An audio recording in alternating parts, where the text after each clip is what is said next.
Hello everyone and welcome to all of you in excellent coaching classes. Today I will going to tell you about what are the qualities of a good sample and what are the demerits of sampling method.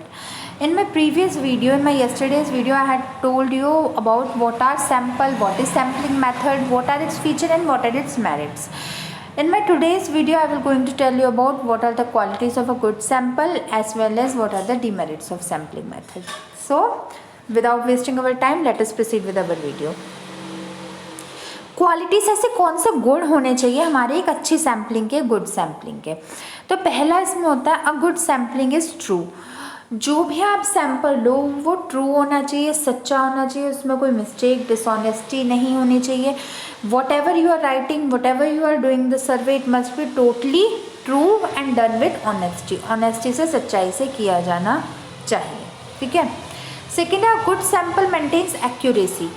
उसमें proper accuracy का level होना चाहिए. आपके जो samples होते हैं वो गलत नहीं होने चाहिए, क्योंकि अगर आपके सैम्पल्स ही गलत होंगे तो जिस चीज़ के लिए वो रिसर्च के लिए, जिस भी चीज़ के लिए उसे कलेक्ट किया जाएगा, वो आंकड़े, वो आपके कंक्लूजन भी गलत निकलेगा. ठीक है. थर्ड होता है good sample is comprehensive in nature. अब what is the meaning of comprehensive? Comprehensive का मतलब होता है डिटेल. जैसे अगर कोई आपसे कहे right the question in detail या राइट द कॉम्प्रहेंसिव आंसर, तो कॉम्प्रहेंसिव मतलब होता है डिटेल. जो भी आप सर्वे कर रहे हो, एक गुड सैम्पल ऐसा होना चाहिए जो कॉम्प्रहेंसिव मतलब डिटेल इन नेचर का हो.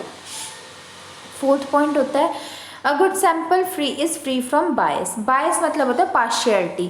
जो एक आपका अच्छा सैम्पल होता है वो पार्शियलिटी से दूर होता है. उसके लिए सभी कलेक्टिंग एजेंट्स एक जैसे होते हैं, उसके लिए सारा डेटा एक जैसा होता है. तो एक अच्छा सैम्पल कभी भी पार्शियलिटी नहीं करता. It consider everything equal. वो सब चीज़ों को एक ही इक्वल ट्रीट करता है. Then fifth point is a good sample is also economical. What is the word economical means? Economical मतलब होता है जो चीज़ आपके पॉकेट को सूट करे, जो चीज़ सस्ती हो. तो जो गुड सैम्पल होता है वो इकोनॉमिकल होता है, सही होता है, उसमें ज़्यादा खर्चा नहीं आता. नेक्स्ट होता है the subjects of a good sample are easily approachable. अगर आपने गुड सैम्पल कलेक्ट किया है जो फ्री फ्रॉम बायस हो, ट्रू हो, ऑनेस्ट हो, एक्यूरेट हो, इकोनॉमिकल हो, कॉम्प्रहेंसिव हो, तो उससे आप जल्द से जल्द अच्छे अच्छे कंक्लूजन्स निकाल सकते हो. लास्ट होता है good sample makes the research work more feasible. Feasible मतलब इजी. ये अगर हम इकोनॉमिक्स की टर्म में ना देखें, इंग्लिश की टर्म में देखें, तो फिजिबल मतलब होता है इजी. जो आपका रिसर्च वर्क होता है सैम्पल, वो गुड सैम्पल जो होता है वो आपका इजी होता है टू अंडरस्टैंड. कहते हैं ना कि इस तरीके से लिखो कि पर्सन रीड करके उसे लर्न कर ले. तो ऐसे गुड सैम्पल होता है वो ईजिली होता है अवेलेबल. और a good sample has a practicability for research situation. Practicability का मतलब होता है टेस्टिंग पावर. जो आपका सैम्पल होता है आप उसे कभी भी रिसर्च वर्क में देख सकते हो, कभी भी रिसर्च उसके अकॉर्डिंग कर सकते हो. समझ गए? Now let us consider with the demerits of sampling methods.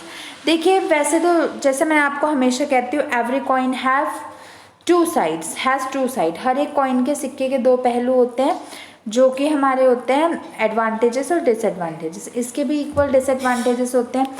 First होता है डिफ़िकल्टी टू अचीव 100% एक्यूरेसी. आप कितना भी अच्छा कर लो, ये मैंने आपको यहाँ पे बताया था कि उसमें सेकेंडरी पॉइंट है good sample maintains accuracy. But आप कितना भी अच्छा कर लो, बट ऐसा कोई संपूर्ण नहीं होता कि कोई मिस्टेक ना हो. तो 100% मतलब 100% एक्यूरेसी आना इम्पॉसिबल है, नेक्स्ट टू इम्पॉसिबल है. थर्ड है लैक ऑफ स्पेसिफिक और स्पेशलाइज्ड नॉलेज. इसमें आपकी स्पेसिफिक नॉलेज नहीं हो पाती. क्यों नहीं हो पाती? क्योंकि इसमें आपका जो डेटा होता है वो, अब सैम्पलिंग का तो मतलब ही यही होता है ऊपर ऊपर से चीज़ें करना, डिटेल में तो वो जाते नहीं. तो जो ये सैम्पलिंग होती है आपकी, सैम्पलिंग मेथड से का ही, तो ये स्पेशलाइज्ड नॉलेज या डिटेल नॉलेज का है, तो that is not possible in this. फिर थर्ड पॉइंट होता है, मैंने सेकंड छोड़ दिया था, पहले सेकंड देख लेना, lack of representativeness of sample. ये सैम्पल को प्रॉपर्ली कंसीडर नहीं करता. ये एक जर्नल ओवरव्यू लेता है. जैसे एक चीज़ तो पता है कि मुझे ये चीज़ करेक्ट है, और एक मैं कह रहा हूँ हाँ करेक्ट हो भी सकती है, नहीं भी हो सकती, तो इसमें वो वाला केस होता है, इसमें वही 100% एक्यूरेसी नहीं होती.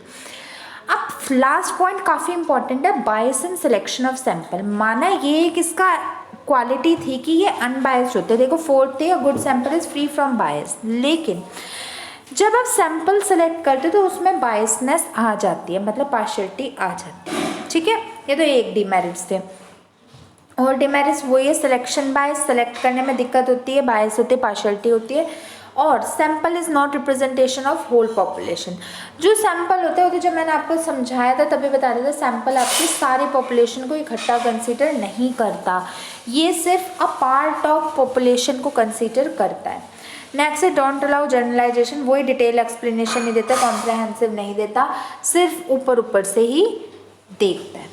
ठीक है, तो ये डीमेरिट्स और ये गुड सैंपल की क्वालिटीज़ थी। आई होपफुली सो आपको ये सारी समझ आ गई होगी। You write in this your notebook and if any doubt remains then please let me know. इनको क्वालिटीज़ को डीमेरिट्स और दोनों लिखना, ये 4 पॉइंट डीमेरिट्स के ये और 3 है, ओवरऑल 7 है। आप लिखना, इनको एक्सप्लेनेशन भी देना, मैंने आपको डिटेल में एक्सप्लेन तो कर ही दिया है। चलिए, now I will meet you in my next video very very soon. Till then goodbye and stay tune. Till then thanks and watching my video.